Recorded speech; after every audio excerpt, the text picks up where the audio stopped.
कौन कहता है कि जंग अकेले जीती नहीं जाती? कोई बन के महात्मा गांधी तो मैदान में उतरे। ओम प्रकाश राजभर की बात कर रहा हूं दोस्तों। ये वो शख्स हैं कि जिनकी ईमानदारी की दाग, जिनके समर्पण की, जिनके बलिदान की कोई कीमत ही नहीं दी जा सकती इस प्रदेश की सियासत में। यूं तो अखिलेश यादव के पास बहुत से बड़े बड़े नेता आए, सुरमा आए, बहन जी तक जैसे लोग गठबंधन किए और उन्हें ठुकराए, राहुल भैया और प्रियंका दीदी जैसे लोग आए उनके और चले भी गए। लेकिन ये गठबंधन कितना कारगर 2022 के लिए साबित होने वाला है, ये आने वाला वक्त तो बताएगा ही बताएगा। लेकिन ओम प्रकाश राजभर वो नेता हैं, वो कहते हैं ना कि मेरी हिम्मत को परखने की गुस्ताखी मत करना, इसके पहले भी कई तूफानों का रुख मोड़ चुका हूँ मैं। मेरे अरमान टूटे हैं मगर मेरे हौसले अभी जिंदा हैं, और मैं वो शख्स हूँ जिससे मुश्किलें भी शर्मिंदा हैं। वो शख्स हैं ओम प्रकाश राजभर जी, जिनके साथ आजमगढ़ में अगर आप आते हैं तो दीदारगंज विधानसभा की बात कर रहा हूँ, एक फैमिली का नाम पांडो फैमिली बोला जाता है, और वो पांडो में से 2 पांडव हमारे इस कैमरे के समक्ष हमसे संवाद करने के लिए बिल्कुल तैयार हैं। और हम उनसे पहले पांडव की तरफ ले चलते हैं। संजय यादव प्रथम पांडव, और दूसरे नेताजी भी दिख रहे होंगे जी, डॉक्टर सुभाष चंद्र यादव। मतलब 2 अलग नाम, 2 अलग काम के लिए जाने जाते हैं। संजय आप समझ सकते हैं कि जब पांडव हैं तो कुरुक्षेत्र के उस युद्ध को देख रहे होंगे, और अगर सुभाष चंद्र यादव हैं तो ये तो नेताजी का नाम था कि जो आज़ाद हिंद फौज के नायक थे। तो ऐसे में हम आते हैं अपने विषय पर कि उत्तर प्रदेश की सियासत में, खास करके दीदारगंज की सियासत में सरगर्मियां क्या रुझान प्रकट कर रही हैं, किस तरफ रुख मुड़ने वाला है, हवा फिजा किसकी होगी और किसके बीच में सीधी टक्कर होगी। संजय जी, पहले आपसे सवाल सीधा कि सीधी टक्कर किसकी है दीदारगंज में? हम लिए हैं, आप बोलिए।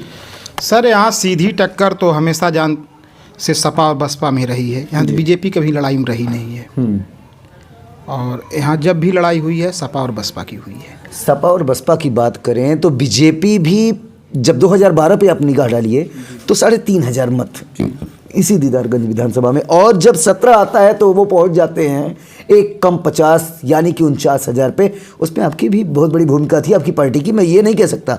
लेकिन जब वो शासन में है, जब वो शासन में नहीं थे तब की बात है। शासन में है वो ज़रूर अपने उन कार्यकाल के काम को गिनाएंगे जिसकी बेमिसाल उपलब्धि वो अखबार में और टीवी पे पेश कर रहे हैं, ऐड में पेश कर रहे हैं।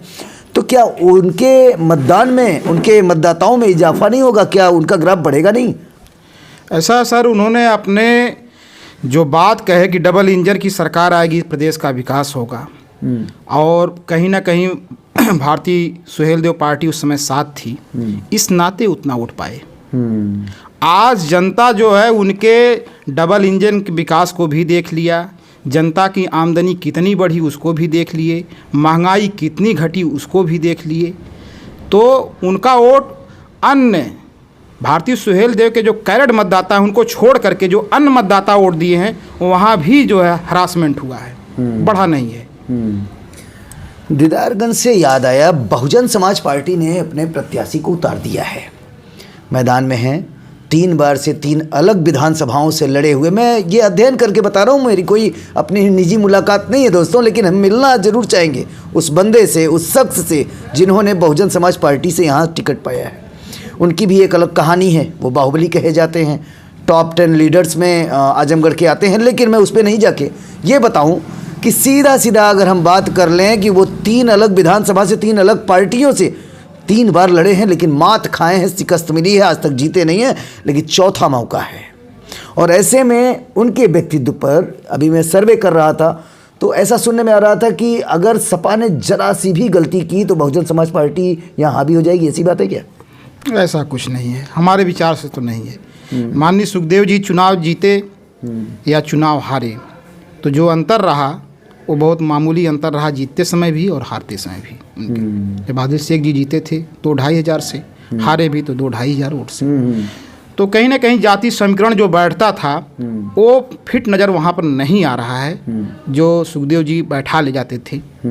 तो हमें तो नहीं लगता है, फिलहाल जनता है, जनता किसे वोट देती है इसे तो 10 मार्च को ही फाइनल होगा। इसके संजय जी से जानते हैं जनता किसे वोट देती है, ये 10 मार्च की बात कर रहे हैं। लेकिन आप जरा संजय वाली दृष्टि दौड़ा के बताइए ना महाराज कि इस आजमगढ़ में क्या खेला होबे, खदेड़ा होबे, क्या होबे? आपका, आपके ही नेता का नारा है खदेड़ा होबे। सर वो तो 100% होगा। और मुझे लग रहा है कि सन 1993 में जो सपा और बसपा का गठबंधन हुआ था, पूरा आजमगढ़ क्लीन स्वीप कर दिया था हम लोगों को। और वही सुहेलदेव पार्टी गठबंधन होने के बाद समाजवादी पार्टी पूरा क्लीन स्वीप करेगी, इसमें संदेह नहीं। एक कमल खिला था। नहीं, उस समय नहीं खुला था, 93 में नहीं। अच्छा, 93 की बात कर रहे हैं? 93 में नहीं। अच्छा, हमने सोचा विगत चुनाव की बात कर रहे हैं। तो ये थे प्रथम पांडव।